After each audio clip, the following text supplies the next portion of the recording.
ಇಂದು ನಮ್ಮ ಪ್ರಮುಖ ಸಂಕ್ರಾಂತಿ ಹಬ್ಬದ ಒಂದು ವಿಶೇಷತೆಯನ್ನ ಇವತ್ತು ಯಾವ ಶಾಸಕರು ಕೂಡ ಪೂಜೆ ಮಾಡಿ ನಡ್ಕೊಂಡ್ ಬರ್ತಾ ಇಲ್ಲ. ಇವತ್ತು ಎಲ್ಲಾ ಬೀದಿಗಳಲ್ಲಿ ಕೂಡ ಹಸುಗಳು ಇಟ್ಕೊಂಡು ನಮ್ಮ ಸಂಪ್ರದಾಯವನ್ನ ಮುಂದುವರಿಸ್ತಕ್ಕಂಗೆ ಯಾರು ವಿಶೇಷವಾಗಿ ಹೊಸ ರಾಸುಗಳಂತಂದು ವಿಶೇಷವಾಗಿ ಅಲಂಕಾರ ಮಾಡ್ತಾರೆ ಅವರಿಗೆ MLA ಅವರ ಕಡೆಯಿಂದ ನಮ್ಮ ಶಾಸಕರ ಕಡೆಯಿಂದ ಬಹುಮಾನವನ್ನ ಕೂಡ ಇವತ್ತು ಘೋಷಣೆ ಮಾಡಿದ್ವಿ. ಸಾಯಂಕಾಲ 6 ಗಂಟೆ ನಡೀತದೆ.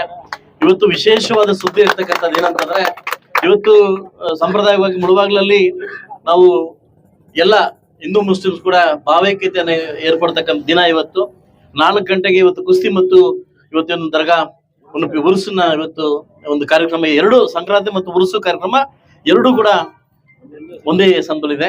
ನಾನು ಲಾಸ್ಟ್ ಟೈಮ್ ಸಂಕ್ರಾಂತಿ ಹಬ್ಬದ ದಿವಸ ಬಂದಾಗ ಇದೇ ಭಜನೆ ಮಂದಿರವಾಗಿ ಅವರ ಕೋರಿಕೆನ ಹೇಳಿದ್ರು, ನಮಗೆ ಭಜನಾ ಮಂದಿರ ಬೇಕು ಅಂತ ಹೇಳಿದ್ರು.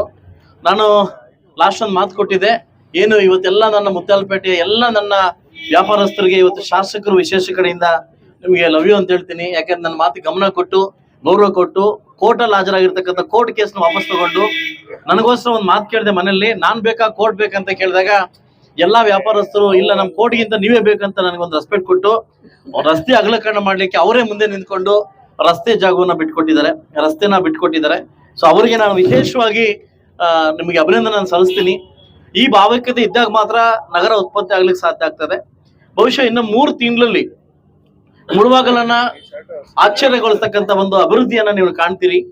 ಇವತ್ತೇನು ನನ್ನ ಕನಸತ್ಕೊಂಡು ಮುಳುಬಾಗಲಿಗೆ ಬಂದಿದ್ದೀನಿ. ಮುಳುಬಾಗಲು ಒಳಗಡೆ ನಗರಕ್ಕೆ ಎಂಟ್ರಿ ಆಗ್ಬೇಕಾದ್ರೆ ನಿಮ್ಗೆ ಗೊತ್ತಾಗಬೇಕು ಇದು ಯಾವ ಊರಿಗೆ ಬಂದಿದೀವಿ ಅಂತ ಗೊತ್ತಾಗುತ್ತೆ. ಈಗಾಗಲೇ 18ನೇ ತಾರೀಕು ಶಂಕುಸ್ಥಾಪನೆ ಮಾಡ್ತಾ ಇದ್ದೀನಿ. ಲೈಟ್ ಅಗಲೀಕರಣ ಮತ್ತು ಪಾರ್ಕ್ ಮಾಡ್ಲಿಕ್ಕೆ ಅಪ್ ಟು ಬಾಲಾಜಿ ಭವನದಿಂದ ಅಪ್ ಟು ಕೋರ್ಟ್ ತನಕ ಮಧ್ಯದಲ್ಲಿ ಟ್ರ್ಯಾಕ್ ಪಾರ್ಕ್ ಬರ್ತಾ ಇದೆ, ಡಿಜಿಟಲ್ ಲೈಟ್ಸ್ ಬರ್ತಾ ಇದೆ. ಇದು ಶಂಕುಸ್ಥಾಪನೆ ರೆಡಿ ಆಗಿದೆ. ಶುಕ್ರವಾರ 6 ಗಂಟೆಗೆ ನಾನು ರೆಡಿ ಮಾಡ್ಕೊಡ್ತಾ ಇದ್ದೀನಿ. ಎಲ್ಲಾ ಬೀದಿಗಳಲ್ಲೂ ಕೂಡ ಒಂದು ವಿಶೇಷವಾಗಿ ಲೈಟಿಂಗ್ ಹಾಕೋಣ ಮುಖಾಂತರವಾಗಿ ಅಗಲೀಕರಣ ಮಾಡಿ ಮಧ್ಯದಲ್ಲಿ ಪಾರ್ಕ್ ಮಾಡೋ ಮುಖಾಂತರವಾಗಿ ಮುಳುಬಾಗಲು ನಗರವನ್ನ ವಿಶೇಷವಾಗಿ ನಾನು ತಗೊಂಡು ತುಂಬಾ ಪ್ರೀತಿಯಿಂದ ಕೆಲಸ ಮಾಡ್ತಾ ಇದ್ದೀನಿ. ಬಹುಶಃ ಈಗಾಗಲೇ ಆಂಜನೇಯ ಸ್ವಾಮಿ ಗುಡಿ ದೇವಸ್ಥಾನ ನೋಡಿರ್ಬೇಕು, ಯಾವ ಮಟ್ಟಿಗೆ ಅಭಿವೃದ್ಧಿ ಆಗ್ತಾ ಇದೆ ಅಂತ ನೋಡಿರ್ಬೋದು. ಒಂದು ವಿಶೇಷತೆ ಕಾಣಬೇಕಾದ್ರೆ ಚೇಂಜಸ್ ತುಂಬ ಇಂಪಾರ್ಟೆಂಟು. ಬದಲಾವಣೆ ಜಗದ್ ನಿಯಮ, ಇದು ನಾವು ಬದಲಾವಣೆ ಮಾಡ್ಲೇಬೇಕಾಗುತ್ತೆ. ಅದರಿಂದ ಏನು ನನ್ನ ಭಜನೆ ಮಂದಿರನ ನನ್ನ ಕೇಳಿದ್ರು, ಎಸ್ಟಿಮೇಟ್ 47,50,000 ಎಲ್ಲ ನನ್ನ ಕಡೆಯಿಂದ ಆಗಲ್ಲ. ಅಲ್ಲ, ನಿಮ್ ಕಡೆಯಿಂದ ಎಷ್ಟಾದ್ರೆ ನಮ್ಮ ಎಸ್ಟಿಮೇಟ್ ನಾವು ತೋರಿಸಿದ್ವಿ. ಎಷ್ಟು ಬೇಕು ನಿಮ್ಮ ಕಡೆಯಿಂದ? 25 ಲಕ್ಷ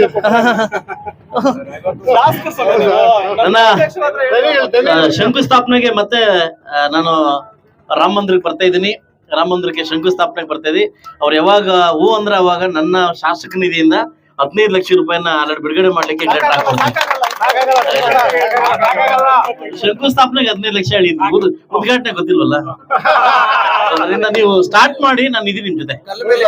ನೀವು ಸ್ಟಾರ್ಟ್ ಮಾಡಿ, ನೆಕ್ಸ್ಟ್ ವರ್ಷ ಇದೇ ನಮ್ಮ ರಾಮ ಮಂದಿರ ಮುಂದೆ ನಿಲ್ಕೊಂಡು ಇದೇ ಇದ್ರ ಮುಂದೆ ಉದ್ಘಾಟನೆಗೆ ಅದೇ ಒಂದು ದಿವಸ ಸಂಕ್ರಾಂತಿ ಹಬ್ಬದ ದಿವಸ ಮಾಡ್ಬೇಕಂತ ನನ್ನ ಆಸೆ ಇದೆ.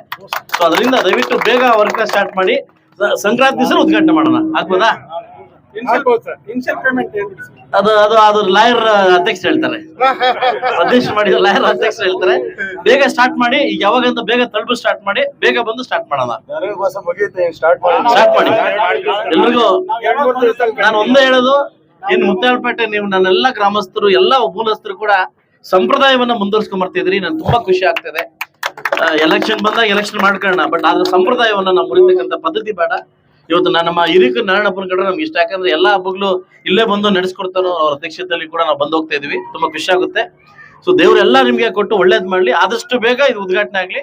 ಇನ್ನು ಏನು ಕೈ ಮೀರಿ ಹೆಚ್ಚು ಶಾಸಕರಾಗಿ ಖಂಡಿತವಾಗಿ ನಾನು ಕೆಲಸ ಮಾಡಕ್ಕೆ ಸಿದ್ಧವಾಗಿದೆ. Thank you.